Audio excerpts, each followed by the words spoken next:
Where is Canada at when it comes to the state of our education system? What are our children being taught? Has the focus and content changed from what it was a few generations ago? Joining us to chat about these questions and more is Dr. Marco Navarro-Genie. He is the Vice President of Research and Policy with the Frontier Centre for Public Policy and one of the contributing authors of the book, The Peril of Woke Schools and the Value of Traditional Education. Marco, it's so great to have you with us on such hot-button issues. Thank you for joining us. Thanks very much. It's good to be here. So let's get started. Are today's schools placing too much focus on woke issues such as climate change and social justice as compared to traditional teaching of the basics like math, science, and language arts? Absolutely. And it's not just the schools now. This is a kind of a movement that began a couple of generations ago. The idea is basically to experiment with education. And so that's where it began. But we are now at a point where there is very little education and much more indoctrination.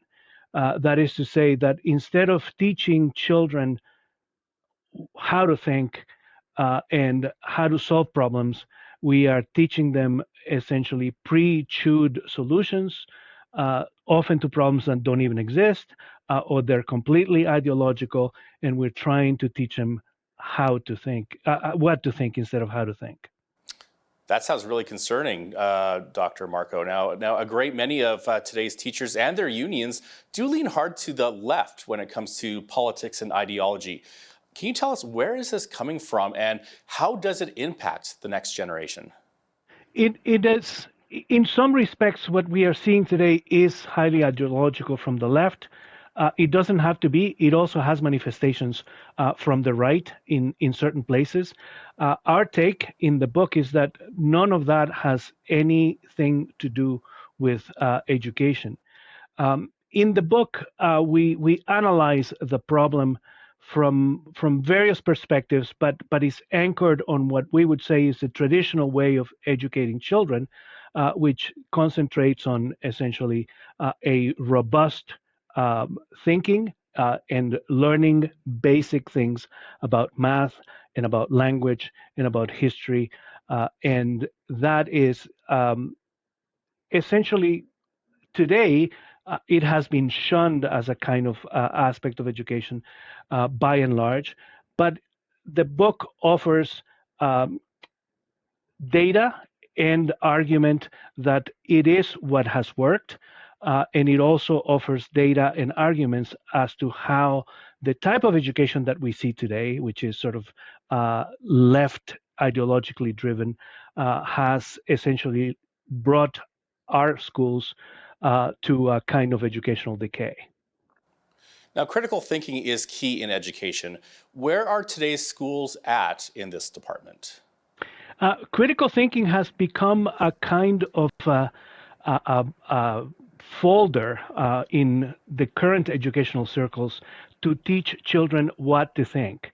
Critical thinking, whenever you see those words together in educational curricula, think the opposite, because what they're trying to do is teach children how to be critical of the current state of things, the world, traditional views of the world. But it's not critical thinking. Critical thinking has something to do with examining the foundations of one's own ideas, opinions, and knowledge. And that's not what we're teaching the children. What we're teaching the children is essentially how to repeat slogans. Right, and schools and post-secondary institutions, these should be safe spaces to have discussions. So has our education system lost sight of how to have reasoned civil debate on controversial issues? One of the aspects of progressive education and the changes has been that we rest most of the educational value that we give children on emotion. And emotions are personal. And so when people feel that one's emotions are being chafed or sometimes even attacked, then the whole thing shuts down. This has been one of the manifestations of current education where we are not supposed to say things that offend people. And as some people have already demonstrated, in order to say something meaningful and in order to think clearly, one has to risk offending other people, because that's how we manage to make in fact, progress. But the idea that we might offend somebody or we're not supposed to say anything offensive is antithetical to education. Right, because there's a difference between hate speech and just speech that you hate. And as I mentioned at the start of this interview, you are a contributing author of the book, The Peril of Woke Schools and the Value of Traditional Education, which is available on Amazon as well as frontiercenter.org. Can you give us a brief snapshot of this book? Sure. There are some 18 authors in the book. Wow. So it is a collection of essays. Some of them are data-driven. Some of them are more opinion-oriented, but based on facts and research. The book is an edited collection of, the foreword is written by Lord Conrad Black, Mm-hmm. and it has an introduction and a conclusion that sort of brings the essays into a kind of a wrapped, nice little collection.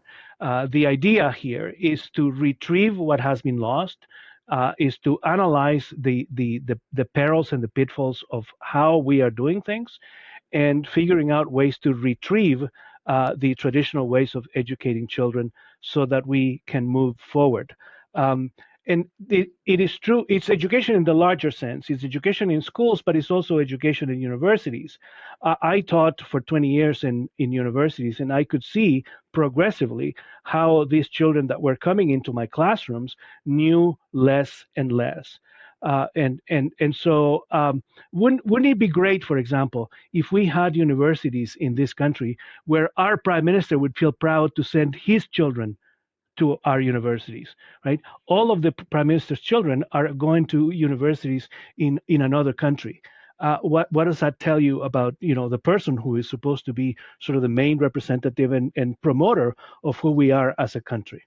Right, and then for countries that don't have so much wokeism in their schools, if these students immigrate into our country, wouldn't that be a threat to Canadians?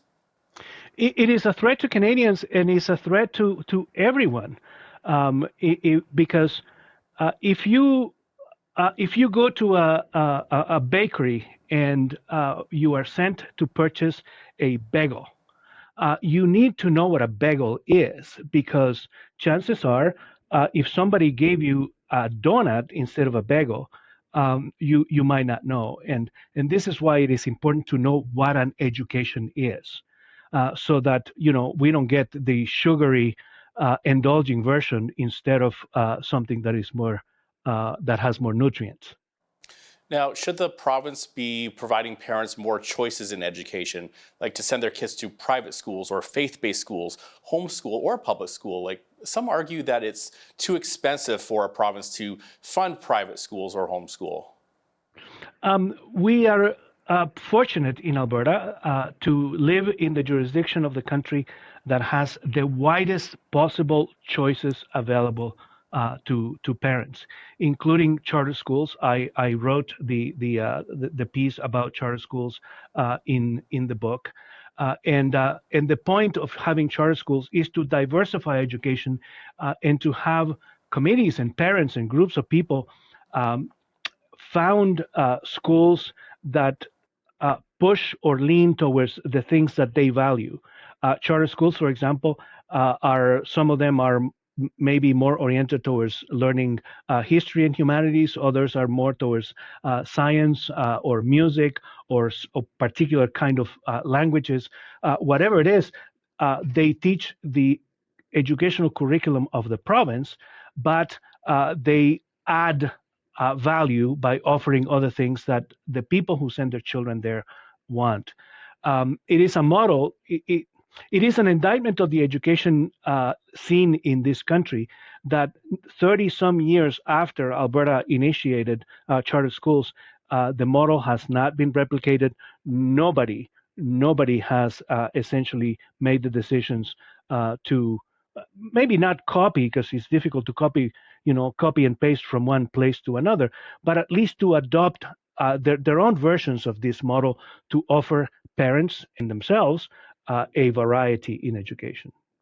And do you have any thoughts on the dangers of public schools placing so much emphasis and focus on sexualized teachings aimed at young children who may not be even old enough to process this information properly? It is beyond the pale that this is accepted in some jurisdictions. Sex education has a place from the point of view of biology and science. No one argues that. But this idea that we should be pushing sexual identities onto children, that there should be special clubs where these things take place and what have you, without the knowledge of the parents, is fundamentally a form of abuse of the children. And Dr. Marco, I'm sure there's parents out there and viewers that maybe just be tired of having wokeism in our schools. What can they do to help bring some positive reforms to our education system? We live in a liberal democracy where our educational authorities are subject to the will of the parents who have children in those schools. That is to say that there are school boards. And parents can do various things, one of which is, of course, contact their school trustees and manifest their concerns about their children's education. And whether that is successful or not, they can also get themselves elected onto these school boards and have an even greater influence on the education of their children and their neighbors' children. Dr. Marco Navarro-Genie is the Vice President of Research and Policy with the Frontier Center for Public Policy and one of the contributors of the book, The Perils of Woke Schools and the Value of Traditional Education. Marco, thanks so much for your time today. Thank you very much. It's a pleasure.